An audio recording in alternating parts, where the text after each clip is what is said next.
Assalamualaikum warahmatullahi wabarakatuh. Pada kesempatan kali ini, saya akan menjelaskan tentang jenis-jenis data dan cara pengolahannya.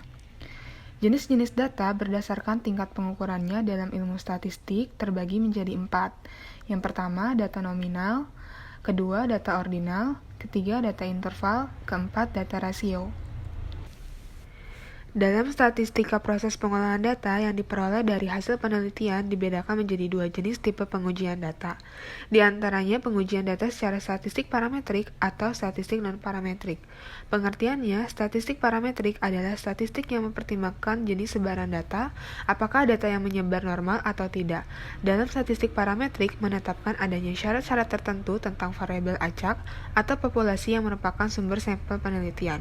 Pada statistik parametrik, data yang digunakan untuk dianalisis yaitu data yang berskala interval dan rasio. Pengertian statistik non-parametrik adalah statistik yang bebas sebaran, artinya tidak mensyaratkan bentuk sebaran parameter populasi. Pada statistik non-parametrik, data yang digunakan untuk dianalisis yaitu data yang berskala nominal dan ordinal. Data nominal. Dalam ilmu statistika, data nominal merupakan data dengan tingkat pengukuran yang paling rendah.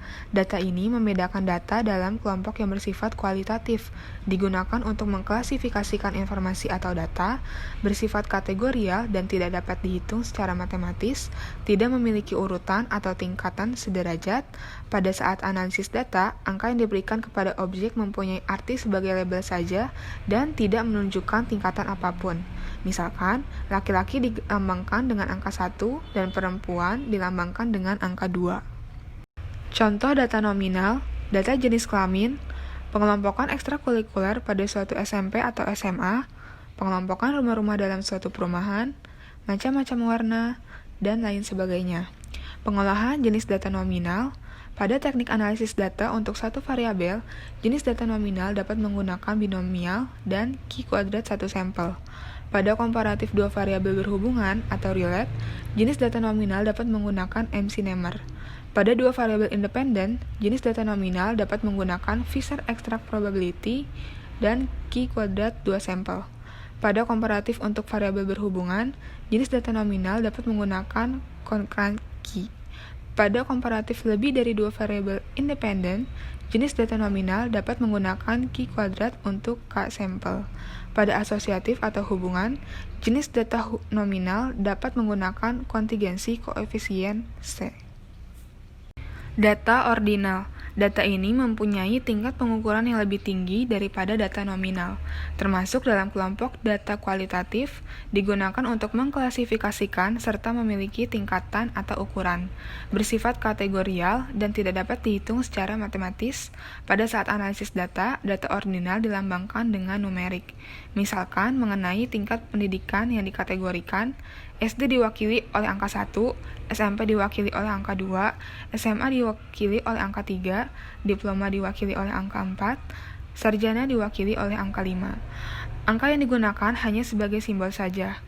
Seperti sarjana, tingkatannya lebih tinggi daripada diploma, lebih tinggi daripada SMA, lebih tinggi daripada SMP, lebih tinggi daripada SD.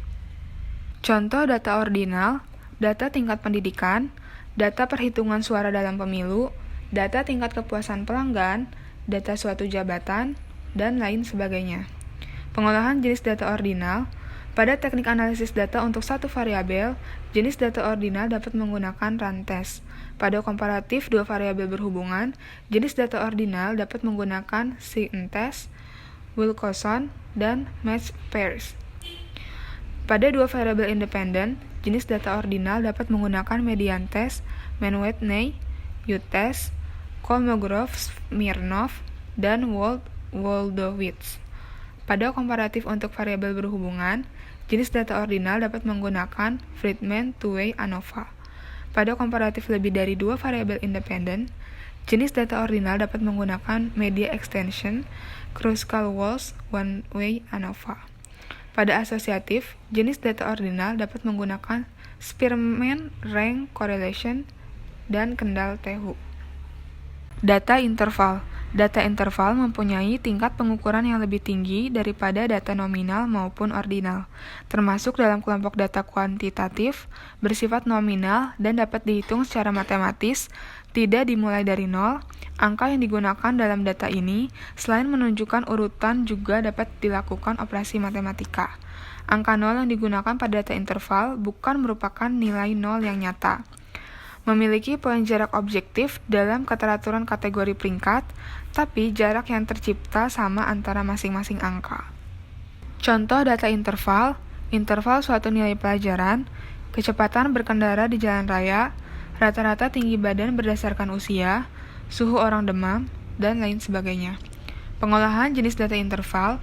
Pada teknik analisis data untuk satu variabel, jenis data interval dapat menggunakan t-test, parametrik, perlu asumsi data distribusi normal. Pada komparatif dua variabel berhubungan, jenis data interval dapat menggunakan t-test of relate. Pada dua variabel independen, jenis data interval dapat menggunakan t-test independen.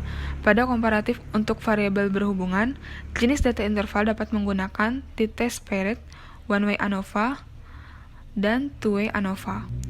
Pada komparatif lebih dari dua variabel independen, jenis data interval dapat menggunakan one-way ANOVA dan two-way ANOVA. Pada asosiatif, jenis data interval dapat menggunakan korelasi produk momen, korelasi parsial, korelasi ganda, regresi sederhana, dan regresi ganda. Data rasio. Data rasio merupakan tipe data dengan tingkat pengukuran paling tinggi dibandingkan dengan jenis data lain, termasuk dalam kelompok data kuantitatif, bersifat nominal dan dapat dihitung secara matematis. Nilai data rasio dimulai dari 0 poin. Angka yang digunakan pada data rasio menunjukkan angka yang sesungguhnya dan memiliki nilai 0 yang sesungguhnya, bukan simbol.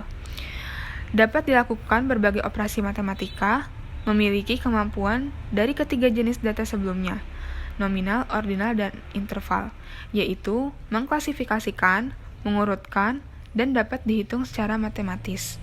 Contoh data rasio, nilai rapot siswa pada suatu sekolah, berat bayi menggunakan skala rasio, pekerjaan dan penghasilan bulanan, jumlah kendaraan sepeda motor yang terjual, dan lain sebagainya. Pengolahan data rasio.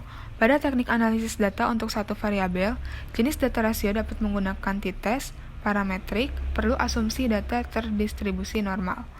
Pada komparatif dua variabel berhubungan, jenis data rasio dapat menggunakan t-test of relate. Pada dua variabel independen, jenis data rasio dapat menggunakan t-test independen.